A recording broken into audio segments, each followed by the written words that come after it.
একটা ছোট্ট কোম্পানি থেকে শুরু করা 7জন ছেলে, যাদের তখন খুব বেশি মানুষ চিনত না, কিন্তু আজ তাদের নাম পুরো পৃথিবী জানে।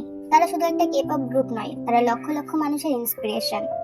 কিভাবে বিটিএস এত বড় হয়ে উঠলো, আজকের ভিডিওতে আমরা জানবো বিটিএস এর পুরো জার্নি, ডেবার থেকে শুরু করে তাদের গ্লোবাল সাকসেস পর্যন্ত। বিটিএস এর গল্প শুরু হয় 2013 সালে। 13 জুন 2013 সালে বিগ হিট এন্টারটেইনমেন্টের অধীনে বিটিএস অফিসিয়ালি ডেবার্ট করে। গ্রুপে ছিল 7জন সদস্য, RM, জিন, জেহব, সুগা, জিমিন, ভি এবং জঙ্কুক। তাদের ডেবার্ট সং ছিল নো মোর ড্রিম।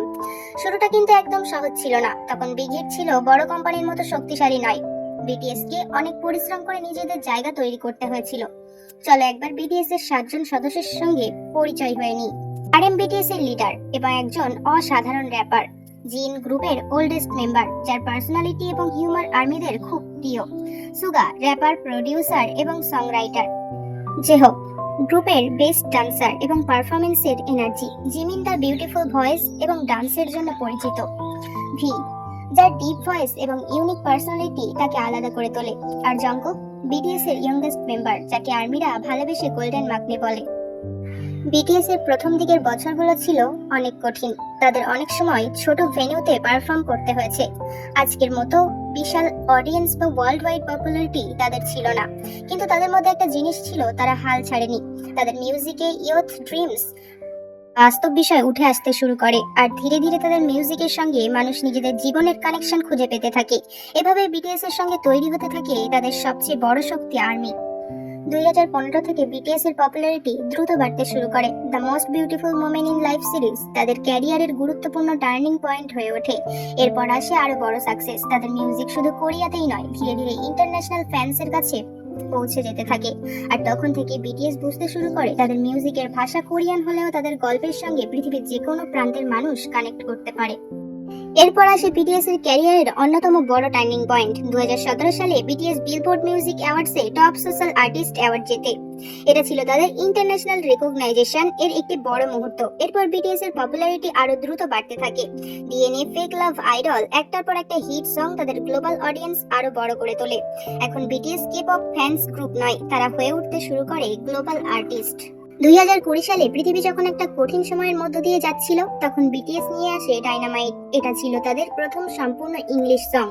গানটি রিলিজ হওয়ার পর ওয়ার্ল্ড ওয়াইড হিউজ সাকসেস পায়। বিটিএস প্রথম কোরিয়ান অ্যাক্ট হিসেবে বিলবোর্ড হট 100 এর নাম্বার 1 পজিশনে পৌঁছায়। আর এখানেই থেমে থাকেনি তাদের জার্নি। এরপর আসে বাটার এবং পারমিশন টু ডান্স, যেগুলো ওয়ার্ল্ড ওয়াইড অডিয়েন্সের মধ্যে বিশাল জনপ্রিয় হয়। বিটিএস এর ইনফ্লুয়েন্স শুধু মিউজিকের মধ্যেই সীমাবদ্ধ থাকেনি, তারা ইউনাইটেড নেশনস এর মঞ্চেও কথা বলেছে। তাদের বক্তব্যে উঠে এসেছে নিজের প্রতি বিশ্বাস, নিজের ভয়েস খুঁজে পাওয়া এবং নিজের গল্পকে ভালোবাসার কথা। এটাই বিটিএস কে অনেক মানুষের কাছে শুধু একটা মিউজিক গ্রুপের চেয়েও বেশি কিছু করে তুলেছে। তাদের গান আর্মিকে কঠিন সময়ে সাহস দিয়েছে, আর তাদের মেসেজ ছিল খুব সিম্পল: নিজেকে ভালোবাসো, নিজের গল্পকে ভালোবাসো, নিজের মতো করে বাঁচো।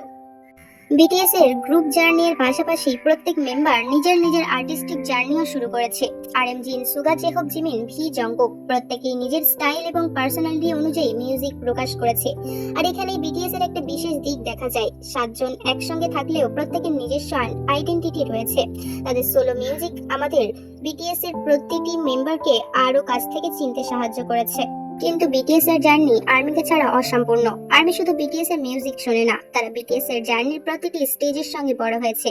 ছোট ভেন্যু থেকে স্টেডিয়াম, কোরিয়া থেকে পুরো পৃথিবী। 2013 থেকে সেই 7জন ছেলেকে দেখতে দেখতে আর্মিরা তাদের সঙ্গে একটা বিশাল জার্নি পার করেছে। আর সম্ভবত এটাই বিটিএস এর সবচেয়ে সুন্দর বিষয়, তারা শুধু ফ্যান্স তৈরি করেনি, তারা একটা কমিউনিটি তৈরি করেছে। 2013 সালে বিটিএস যখন শুরু করেছিল, তখন কেউ হয়তো ভাবেনি যে একদিন তারা পুরো পৃথিবীর অন্যতম পরিচিত মিউজিক গ্রুপ হয়ে উঠবে। কিন্তু তাদের জার্নি আমাদের একটা জিনিস শিখিয়েছে: শুরুটা ছোট হলেই স্বপ্ন ছোট হয় না। 7জন মানুষ একটা স্বপ্ন, আর অসংখ্য মানুষের ভালোবাসা। এভাবেই তৈরি হয়েছে বিটিএস এর গল্প, আর এই গল্প এখনো শেষ হয়নি। তবে এত বড় সাকসেসের পরেও বিটিএস এর জার্নির সবচেয়ে সুন্দর দিকগুলির একটি হলো তাদের পার্সোনালিটি। তারা একে অপরের সঙ্গে যোগ করে, একসঙ্গে হাসে, একে অপরকে টিজ করে, আবার কঠিন সময়ে একে অপরকে সাপোর্টও করে। এই ফ্রেন্ডশিপ এবং বন্ডটাই বিটিএস এর অনেক কন্টেন্টকে এত এন্টারটেইনিং এবং ইমোশনাল করে তুলেছে। একজন ফ্যান তাদের মিউজিকের জন্য বিটিএস কে ভালোবাসতে পারে, কিন্তু অনেক সময় সেই ফ্যান বিটিএস এর পার্সোনালিটি, ফ্রেন্ডশিপ এবং তাদের একে অপরের প্রতি কেয়ার দেখেও আরো বেশি অ্যাটাচড হয়ে যায়। আর সম্ভবত এটাই বিটিএস এর ম্যাজিকের একটা অংশ।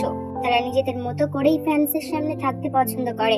2013 থেকে শুরু করে আজ পর্যন্ত বিটিএস এর জার্নি আমাদের দেখিয়েছে একটা বড় স্বপ্ন পূরণ করার জন্য শুরুটা বড় হওয়া জরুরি নয়, প্রয়োজন শুধু চেষ্টা করে যাওয়া। আজকের এই ভিডিওতে আমরা বিটিএস এর জার্নি এর কয়েকটা গুরুত্বপূর্ণ দিক দেখলাম। তোমার কাছে বিটিএস এর কোন এরা বা কোন মোমেন্ট সবচেয়ে স্পেশাল সেটা কমেন্ট করে আমাকে জানাও। ভিডিওটা ভালো লাগলে লাইক করো, জানিও তুমি কত সালে বিটিএস আর্মি হয়েছো, এবং এমন আরো বিটিএস এর কন্টেন্টের জন্য চ্যানেলটা সাবস্ক্রাইব করে পাশে থাকো। আবার দেখা হবে পরের ভিডিওতে।